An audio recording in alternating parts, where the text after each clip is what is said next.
السلام علیکم، welcome to dream decode.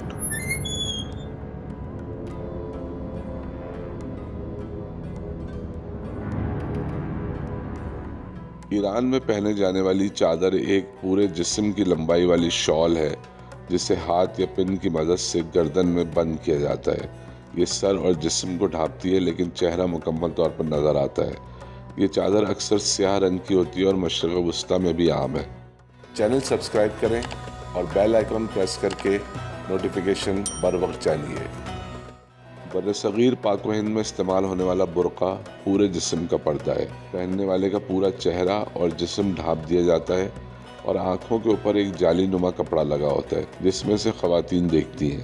یہ افغانستان اور پاکستان میں سب سے زیادہ پہنا جاتا ہے۔ افغانستان میں طالبان کی حکومت 1906 سے 2001 کے تحت اس کا استعمال قانون کے ذریعے لازمی قرار دیا گیا تھا، بلکہ افغانستان میں تو شٹل کاک برقع زیادہ عام ہے جس میں آنکھوں کی جگہ ایک چھوٹی سی جالی ہوتی ہے اور باقی پورا ایک پیراشوٹ کی مانند کپڑا ہوتا ہے جو نہ صرف پورے جسم اور چہرے کو کور کرتا ہے بلکہ جسم کے خد و خال بھی معلوم نہیں ہوتے۔ یعنی اگر کوئی مرد شٹل کاک برقع پہن لے تو صرف قد سے اندازہ لگایا جا سکتا ہے کہ اندر کوئی مرد ہے۔ چینل سبسکرائب کریں اور بیل آئیکن پریس کر کے نوٹیفیکیشن بر وقت جانیے۔ اسلامی نقاب یا عربی حجاب پہننے کی ذمہ داری کا آغاز کب ہوا؟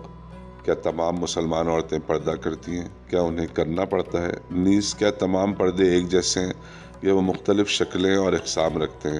اور آخرکار مغرب کے بعض ممالک میں پردے پر کیا اعتراضات اٹھائے جاتے ہیں؟ ماہر عمرانیات کیٹلن کیلیان بتاتے ہیں کہ ماضی کی طرح موجودہ دور میں بھی پردہ کرنے کی روایت مختلف مذہبی تشریحات کے ساتھ ساتھ سیاست سے بھی متاثر رہی ہے۔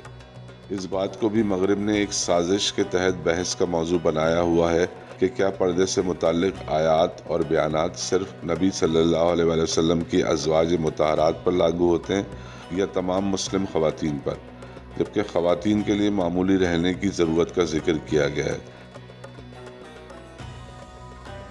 مسلمان مردوں کے لیے بھی فرض ہے کہ وہ اپنی نظریں نیچی رکھیں، عاجزی اختیار کریں اور اپنے جسم کو کم از کم کمر اور گھٹنوں کے درمیان ڈھانپ کر رکھیں۔ امید ہے کہ آپ کو ہماری یہ ویڈیو پسند آئی ہوگی۔ دیکھتے رہیں ڈریم ڈیکوڈ۔ اللہ حافظ۔